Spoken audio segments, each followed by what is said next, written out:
Welcome to the North Carolina coast.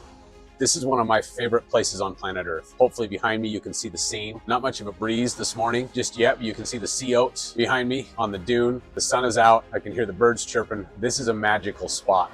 You go about 5 hours west of me and you'll get into the Asheville, North Carolina area. And as you know, that place was recently hit by Hurricane Helene, which made landfall in Florida and made a wild trajectory way inland, really far inland into the mountains of North Carolina and Tennessee before it dissipated. And as it did that, it dropped massive amounts of rainfall. I come from Utah. We have an average annual rainfall of 11 inches. There were areas in the Asheville area that received over 30 inches of rainfall in one day. That's water that I don't even comprehend. I can't understand how that much water can fall from the sky, but it did. And when it did, it brought massive devastation to that area. Flooding, landslides, wiped towns and communities completely off the face of the map. Unbelievable the amount of destruction that happened back there. As I visit this area, I've had the chance to speak with a couple of locals, a couple of friends of mine who live here permanently. They actually have homes in the mountains that they use as refuge when storms make landfall. But in this case, the opposite happened. Their mountain homes are what became destroyed from that hurricane. People are still digging out. I don't think they've found the bottom of many of the issues that they'll be facing in those communities. Homes destroyed.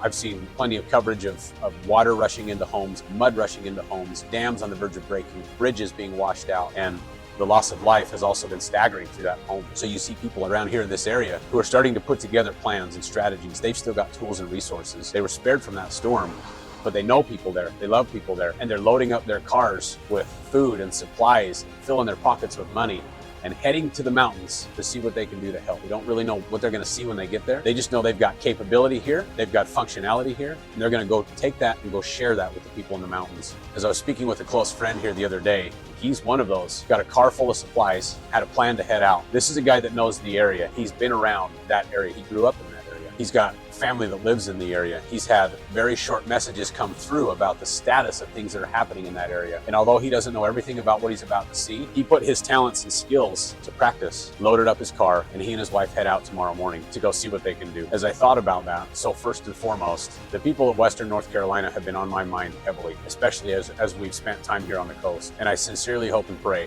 that they can find healing, that they can achieve recovery. They'll be able to dig out of everything that's happened to them, and that they'll be able to restore life as it was before. And perhaps with the help of good people who are willing to go give of their own substance and skill set and resource, that perhaps that might make a difference and they'll be able to recover a little bit more quickly. Here's the thought, here's the principle that rushed through my mind as I thought about you, escrow officers, sales reps, the elite who are trying to build a true, long-standing business in the title and escrow world. Expertise might be the crowning principle that reigns over everything else. I was speaking with a colleague just the other day and he brought this concept up. Now you'll hear me talk about customer service more often than not, and I still do, I always will. Customer service is the gasoline, that's the fuel to help you build your business. You've got to figure that out and dial that in. But as my colleague put it, customer service is just the price to pay to play. Expertise is what's going to set you apart from your neighbor. And as I thought about that the other day, visited with my friend here in North Carolina, some parallel principles began to stand out to me and ring true. At the end of the day, customer service is going to get us to the table. Customer service is going to keep the gears greased so that business can hopefully continue to flow with your targets. But the principle that's ultimately going to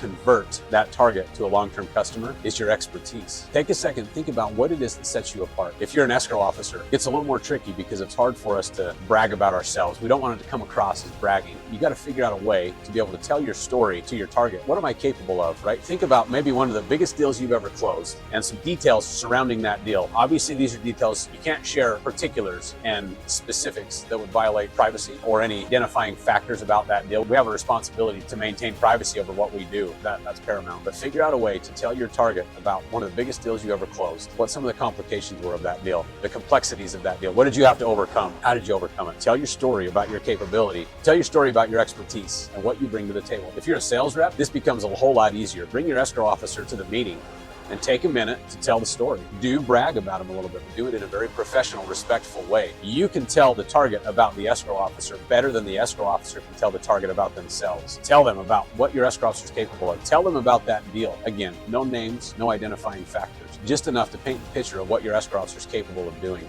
And once you've shared that message, skill set, tools, resource, ingenuity, capability, then back that up to drive the point home that that's what we bring to the table. You do business with us, that's the level of expertise that we bring to the table, and really drive that principle of expertise home. Because I think back about my friend that's headed to the mountains. Can't wait to hear the stories when he gets back about what he found out there. In fact, let me share with you the one story that has really impacted me more than any of the others that I've seen out there so far in Western North Carolina. I read about a construction crew from the local area that was unaffected from the storm. They had skills, they had equipment, they had knowledge, they had expertise. They knew their way around structures. They knew people were hurting. They knew structures were being destroyed and people were lost up there in the area. So they loaded up their crew, drove into the mountains, having no idea what they were going to see or what they were going to do. They just knew what they were able to bring to the table. They wanted to go donate that time, that skill, and dedicate that to the people, however it might be needed. They come across a house that had been collapsed in by a mudslide, entered the home, house was full of mud. They begin digging. They end up uncovering 6 people